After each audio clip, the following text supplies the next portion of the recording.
Shalom bagi kita semua. Ya, hari ini saya akan membagikan video renungan singkat dari teman saya yang melayani di salah satu pulau di wilayah Kota Batam, kurang lebih 1-2 jam perjalanan dari Kota Batam ke tempatnya teman saya ini. Namanya Raymond Piaf. Beliau kurang lebih sudah hampir 1 tahun terakhir ini melayani di sana, membantu salah satu tim pelayanan yang ada di Batam yang secara khusus melayani ke arah wilayah pulau itu, sehingga teman saya ini diperbantukan. Dan saat ini kalau tidak salah nih info terakhir, karena sudah lama kami tidak ketemu, beliau sudah tinggal di sana, stay di sana. Namun dalam situasi pandemi virus corona ini, beliau sulit keluar masuk Batam, sehingga saya pun rindu beliau tetap bisa membagikan firman Tuhan, tetap bisa menyampaikan firman Tuhan. Nah, sehingga melalui channel saya ini, kiranya firman Tuhan yang beliau sampaikan boleh menjadi kesaksian, boleh menjadi berkat bagi kita semua. Untuk info lebih lanjut tentang pelayanan di sana atau ingin menghubungi beliau secara pribadi, silahkan, nanti ada kontak personnya. Juga ada salah satu koordinator pelayanan ke sana, beliau tinggal di Batam. Nanti juga saya sertakan kontak personnya beliau di deskripsi YouTube ini. Pesan untuk teman saya, tetap semangat dalam segala situasi dan kondisi, berjuang melayani Tuhan. Tuhan Yesus memberkati. Ya, baik. Salam Bapak Ibu yang saya kasihi di dalam nama Tuhan kita Yesus Kristus. Ya, di kesempatan ini saya akan membagikan satu bagian firman Tuhan yang kiranya dapat menolong kita untuk tetap setia kepada Tuhan, untuk tetap fokus kepada Tuhan, dan tentunya kita tetap mencari Tuhan di dalam keadaan sulit sekalipun. Nah, Bapak Ibu Saudara yang saya kasihi, bagian ini kita akan sama-sama merenungkan, dan dasar Alkitab yang akan sama-sama kita renungkan diambil di dalam Injil Lukas pasal yang ke-19 ayat yang pertama hingga ayat yang ke-6. Saya akan membacakan teks firman Tuhan ini buat kita semua. Di bawah perikop Sakeus. Yesus masuk ke kota Yeriko dan berjalan terus melintasi kota itu. Di situ ada seorang bernama Sakeus, kepala pemungut cukai, dan ia seorang yang kaya. Ayat yang ketiga, ia berusaha untuk melihat orang apakah Yesus itu, tetapi ia tidak berhasil karena orang banyak, sebab badannya pendek. Ayat yang keempat, maka berlarilah ia mendahului orang banyak, lalu memanjat pohon ara untuk melihat Yesus yang akan lewat di situ. Ayat yang kelima, ketika Yesus sampai ke tempat itu, ia melihat ke atas dan berkata, Sakeus, segeralah turun, sebab hari ini aku harus menumpang di rumahmu. Ayat yang keenam, lalu Sakeus segera turun dan menerima Yesus dengan sukacita. Nah, Bapak Ibu Saudara yang dikasihi Tuhan, bagian ini saya akan memberikan satu tema kecil, yaitu berhenti beralasan untuk tidak mencari Tuhan. Nah, Bapak Ibu Saudara yang dikasihi Tuhan, bagian ini kita melihat bahwa sebetulnya Sakeus di dalam usahanya untuk mencari Tuhan ada beberapa tantangan yang dia hadapi di dalam mencari Tuhan. Nah, oleh karena itu, bagian ini kita akan sama-sama melihat dan akan sama-sama membahas dalam kesempatan ini. Kita melihat bahwa Sakeus ini sebetulnya adalah orang Yahudi yang bekerja sebagai pemungut cukai di bawah pemerintahan Romawi.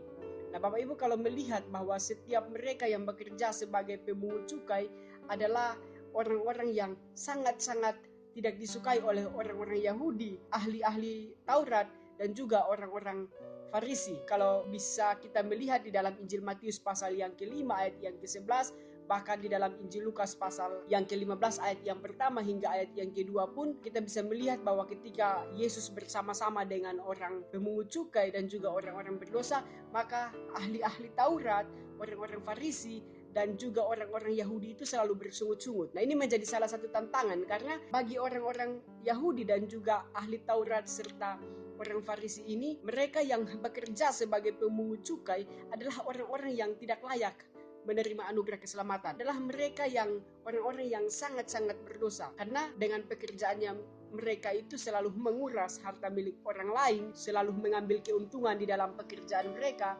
maka mereka dikatakan sebagai orang-orang yang tidak layak menerima anugerah keselamatan yang berasal daripada Tuhan. Jadi sebetulnya ini menjadi salah satu tantangan juga bagi Sakeus di dalam mencari Tuhan. Dan tantangan yang kedua kita melihat di ayat yang ketiga, yaitu kondisi fisiknya yang tidak memungkinkan dia untuk ada di tengah-tengah orang banyak. Di ayat yang ketiga dikatakan bahwa dia berusaha untuk melihat orang siapakah Yesus itu, tapi ia tidak bisa melihatnya karena kondisi fisiknya yang tidak memungkinkan dia untuk ada di tengah-tengah orang banyak. Jadi jelas bahwa di sini ada dua tantangan yang ada di dalam diri Sakeus di dalam mencari Tuhan. Tetapi tidak berhenti sampai di situ. Ada upaya, ada usaha yang dilakukan oleh Sakeus di dalam mencari Tuhan. Dikatakan di ayat yang keempat, misalnya dikatakan bahwa meskipun demikian, dia berlari bahkan memanjat pohon ara hanya untuk melihat Yesus. Jadi kita melihat bahwa ada usaha yang dilakukan oleh Sakeus hanya untuk melihat siapakah Yesus itu. Dan dampaknya itu ada di ayat-ayat selanjutnya. Kalau Bapak Ibu bisa melihat, di sana kita melihat bahwa Sakeus menerima keselamatan yang berasal daripada Tuhan. Dan yang kedua, kita melihat ketika dia sudah menerima keselamatan, ada transformasi di dalam kehidupannya. Dulunya dia adalah seorang yang suka mengambil uang rakyat. Dalam pengenalannya akan Tuhan, maka dia berkata bahwa setengah dari harta miliknya akan diberikan kepada orang miskin. Dan bahkan dia juga berjanji bahwa siapapun yang pernah dia peras akan dikembalikan hartanya 4 kali lipat. Jadi sebetulnya ada perubahan dalam diri Sakeus ketika dia menerima anugerah keselamatan itu. Yang ketiga, kita melihat bahwa dia mendapatkan identitas dirinya. Yang di ayat 9 dikatakan Tuhan Yesus sendiri berkata bahwa dia sendiri adalah keturunan Abraham. Dan kalau kita melihat siapa keturunan Abraham, adalah mereka yang dijanjikan oleh Tuhan yang akan diberkati bukan hanya secara fisik, tetapi mereka juga akan diberkati dan akan menerima keselamatan yang berasal daripada Tuhan. Jadi Bapak Ibu Saudara yang dikasihi Tuhan, di sini kita melihat bahwa firman Tuhan ini membimbing kita pada dua poin penting yang akan sama-sama kita renungkan di dalam kehidupan kita, yaitu yang pertama, seberapa besar hasrat kita untuk mencari Yesus. Nah, Bapak Ibu Saudara yang saya kasihi, banyak hal yang menjadi panggilan kita sebagai orang percaya. Kita dipanggil untuk bersaksi, kita dipanggil untuk memberitakan Injil, kita dipanggil untuk memberitakan kabar baik itu kepada orang lain.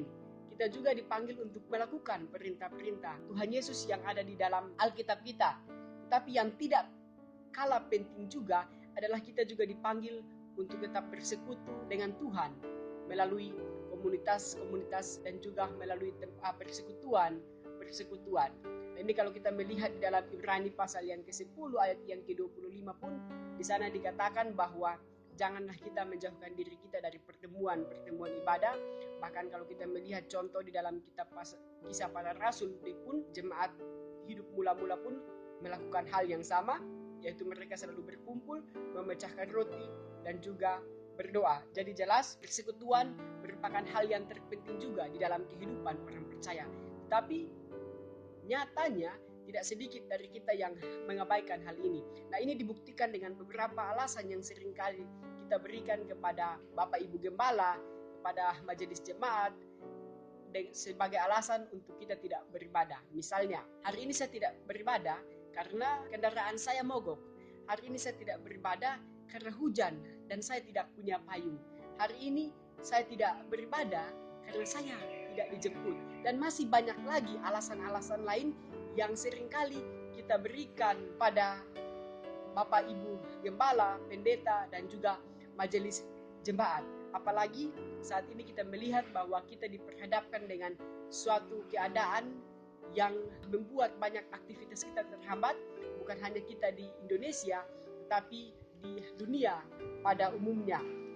Terkait dengan itu, pemerintah menghimbau agar kita tetap melakukan social distancing, tetap duduk diam, tenang di rumah, dan tentunya banyak aktivitas kita yang terhambat dalam pekerjaan kita, di dalam usaha kita, di dalam sekolah kita, dan masih banyak lagi yang terhambat, termaksud ketika kita mau berkumpul untuk beribadah.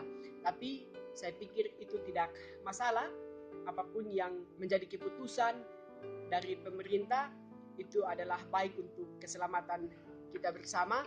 Dan satu hal yang harus kita ingat, bahwa salah satu bentuk ekspresi kasih kita kepada Tuhan pun ditunjukkan melalui taat kepada pemerintah kita.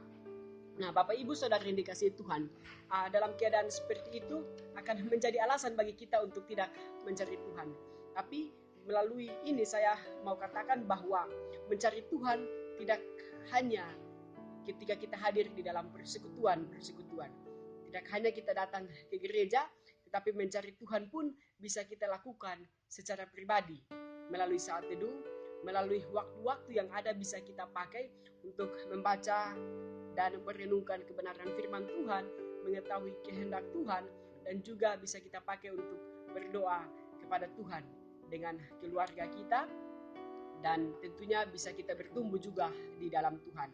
Bapak Ibu, kita tidak lagi hidup di zaman perjanjian lama yang dimana kita membutuhkan nabi sebagai wakil Allah untuk berbicara kepada manusia, ataupun sebaliknya kita membutuhkan imam untuk sebagai wakil manusia untuk berbicara kepada Allah.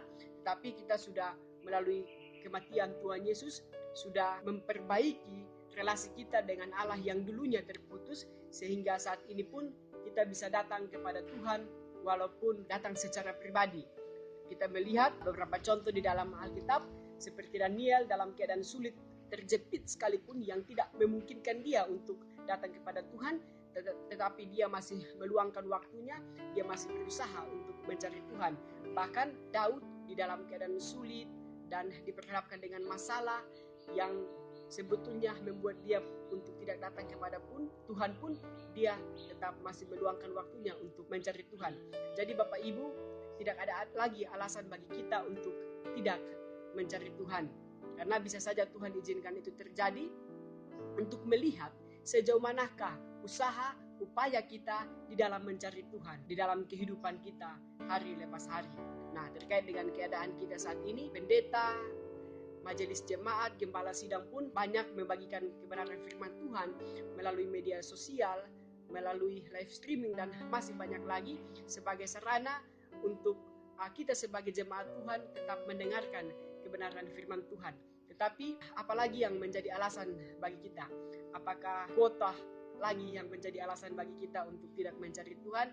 Ya, saya pikir itu bisa kita usahakan dan bisa sama-sama kita renungkan bagian ini di dalam kehidupan kita hari lepas hari. Dan ingat, di dalam kitab Yesaya pasal yang ke-55 ayat yang ke-6 pun di sana dikatakan bahwa carilah Tuhan selama ia berkenan untuk ditemui. Bahkan di dalam kitab Amos pasal yang ke-5 ayat yang ke-4 pun Tuhan Allah berfirman untuk tetap mencari Tuhan, maka kita akan hidup di dalam Tuhan. Jadi Bapak Ibu, dalam keadaan seperti ini kita tetap mencari Tuhan walaupun secara pribadi tetap kita lakukan di dalam kehidupan kita. Dan pesan yang kedua yang kita dapatkan di dalam bagian ini adalah melihat bahwa semua orang berharga di mata Tuhan. Semua orang wajib untuk mendengarkan kebenaran firman Tuhan. Setiap orang wajib untuk menerima anugerah keselamatan daripada Tuhan.